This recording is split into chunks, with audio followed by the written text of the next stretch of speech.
Greetings, I'm Mike Soldeck, and today we're covering the Demon Hunting's TFO Comparison, and this is for the 2026 and possibly later editions of it, and well... The troop transports from the starbase are moving toward the planet. Okay, moving on. So the Demon Hunting TFO Comparison is basically quickly cover all the stuff we need to know about it.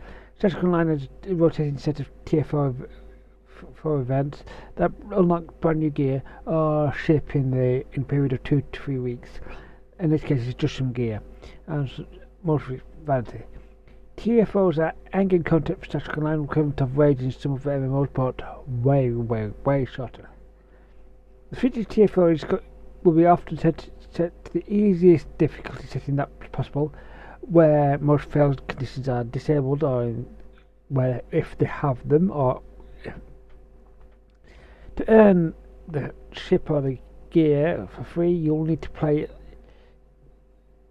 the featured TFO for each day, or each day with few days spare. You can also buy out progress at a prorated discount, with then will be on a few other items which they are being considered in the past. Both of those and possible the other item they were going to be using are quite effectively premium currency. These are what stuff you can get for buying real money for less than, or you have to you can only get by buying something from Zen. As a priority, that means that if you do a TFO, then back progress, you can actually just reduce the price for every time you do the TFO. With the 2026 Demon Hunting event, they've added a new TFO, Devil's Heart. I'll cover that later. Oh, what am I comparing? The troop transports from the starbase are moving toward the planet. I'm going to be comparing the structure, TFO, and the time to take each of those. Each of the TFOs. Each of these TFOs will be done effectively on normal or event version where possible, or depending on which version we're talking about. I'll also know that some TFOs will have an NPC or defend an area which can have progress stopped or reset, and I may not be able to, I will note where they are if not anything else. So why am I talking about all this? Well, as many Strategic Online blog news vlogs, such as Casual Subs, Stu 1701, and sometimes myself, we often suggest a TFO to run, and this is often the fastest to complete or the easiest to complete. The recommended TFO is also going to often be the one that's you see get started very quickly. Also, some players are going to get off with playing the exact same TFO for the entire event campaign for like 2 to 3 weeks every day, so that is been an issue. So quickly cover some terms. Time is pretty easy. If you're going to be, that's how long the minimum time is going to be. Time plus final wave. This means that I take a preset amount of time, and then a few minutes later, after the time is gone, you've got to kill whatever's left around. Defend an NPC or object. That means that you've got to keep a certain NPC object healthy in a certain place without too many foes interfering for preset time. Failure to do so can stop or reset progress. This is rare within Strategic Online, but it has been known. But there are a few TFOs that I'm aware of that do have this one. Kill or interact targets. Very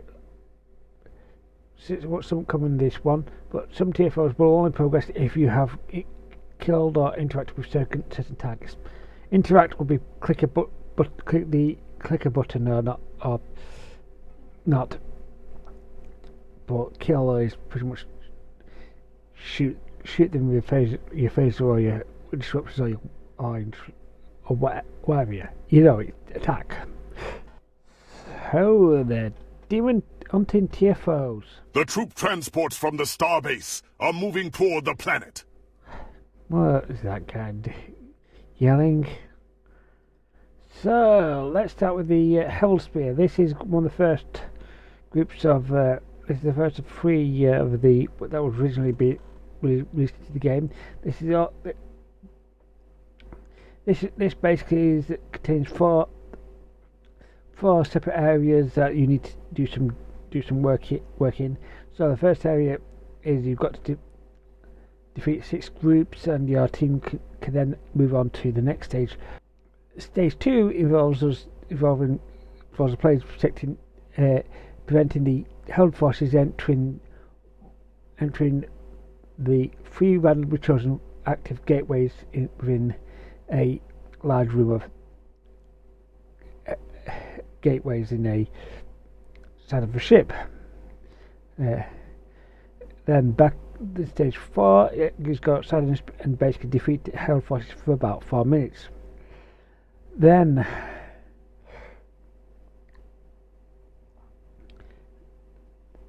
on the final stage is defeat the held ships, so that should be flagships, and that's basically. And then also you might need to kill the remaining stuff. I mean, the held flagships right on the left side image. I would have normally shown some footage of this, but we don't have that much floating around. With 2 4 minutes time, this ends up being one of the longer TFOs in terms of minimum times, with many of the other objectives being that I've not noted are going to be mostly to obtaining bonus marks on the standard normal level. So I just really just covered that one for my purposes really. So next up, Gateway to Grepher. This one is quite a bit. So first of all, this one you do need to split up a bit. I will mention that this one, quite a few of them do. Quite a few of these TFOs will require your team to split up a bit. This one is heavily encouraged for you to split up, because you will need to defeat our current ships at the shipyard and the starbase for stage 1. Stage 2, this one's going to be the longest one. You're going to have to protect the troop transports coming from the starbase and the shipyard. And there's a time for this, which takes 6 minutes for it to actually do. And I did put 1 minute prep time movement, but it's actually 30 seconds before and 30 seconds straight after, so I've just combined them together. And from what I can tell, it's 25 ships are required to do this. This is absolutely 25 is can be done a little bit with quite a few very easily with some of these most players who are quite good at doing this. And then they take up the final wave over the shipyard. It should be wave, not way. This final group contains a dreadnought. Sorry, but this is where that clip you've been hearing comes from. It plays regularly on this episode. So on that doing that 6 minute timer. Yeah, so you, like the next two, which can be faster. This is somewhat a decent option for time, and it's quite often, and it's actually the faster of the two space ones that we've picked that is available around us. The planet is actually Kronos, which is the location of the next one, which is Brother the Third. So this one's pretty easy. I'll cover the location first. This is set on Kronos, which is the home map for the KDF characters. Actually, this is set on the slightly older version of the map because it's actually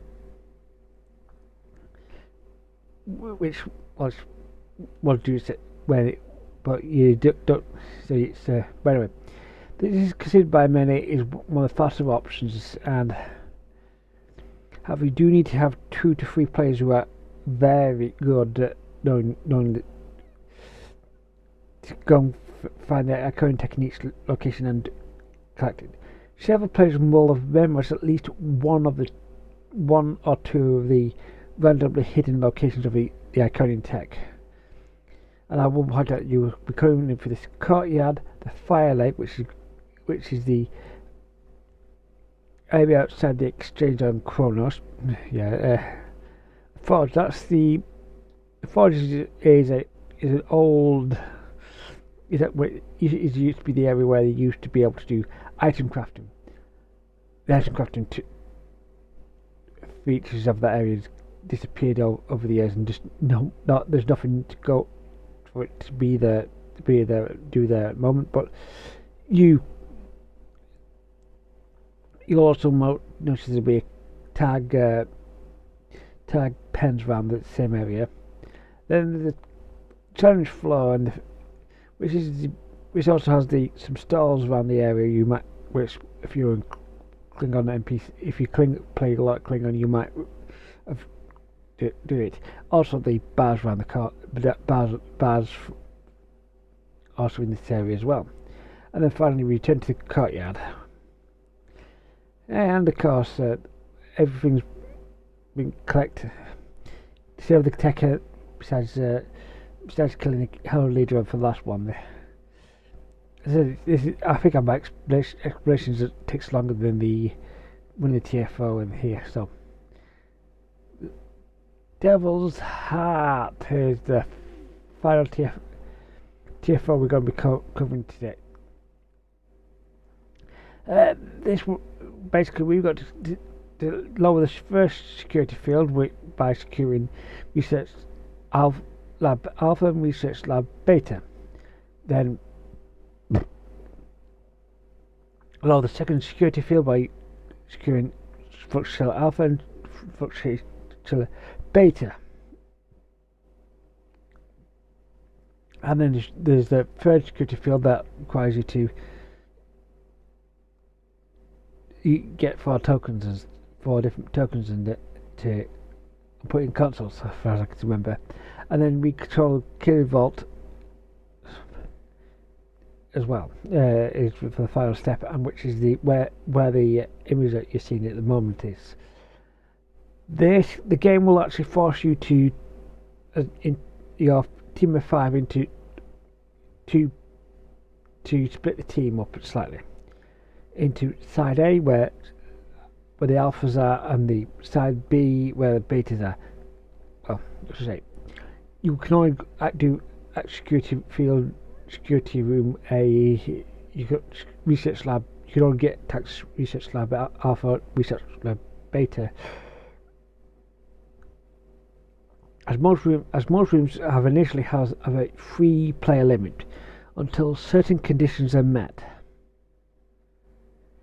However, the good news is, if a struggling pair or single player, if you suddenly lose a player, can eventually get help if the other players who have done, it's like I'm talking beta with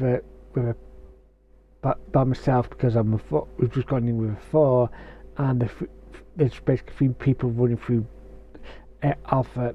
They can do the beat alpha and then jump into, but then we'll be able to move into beta to complete their complete the tasks if need be after that. This is actually quite possible that I've not confirmed it, but there's a quite possibility that you can possibly complete the entire TFO solo if need be, but I'm not sure about that one. But this is actually quite possible that it's also could be quite quick enough to be considered for a, when you due to the fact that you don't need to be relying on having two other players knowing what to do at certain times. So the big question is, what's the big prize? So what we're going to get for the 2 weeks? Well, we're going to be getting hold of a universal kit module. This allows you to summon the Hell construct, which has the passive, which is similar to a previous event one, the foreign technology suite, which was 2024, and this also has a power to generate a limited self and movement tech, and there's also 2 vanity space sets have been added.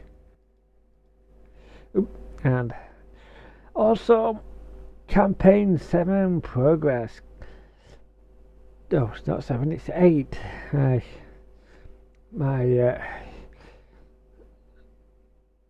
woman was been out for years. Game progress towards the multi-event progress for the year. There's going to be one single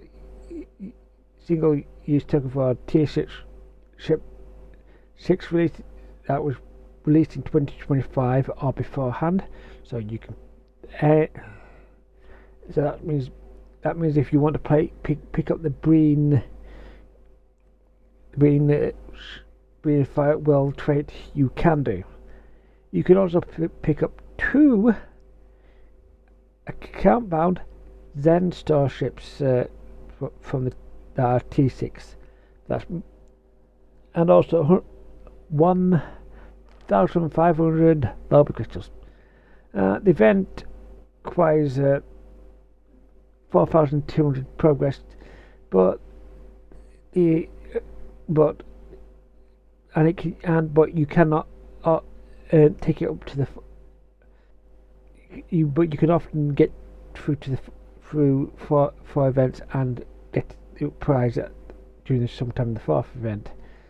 I'm expecting that to be the case in this case. But the big question people are going to have to ask me: is it worth doing? And the answer is, yeah, it's worth doing. But anyway, this has been Mike from Mike's Deck. See you guys next time.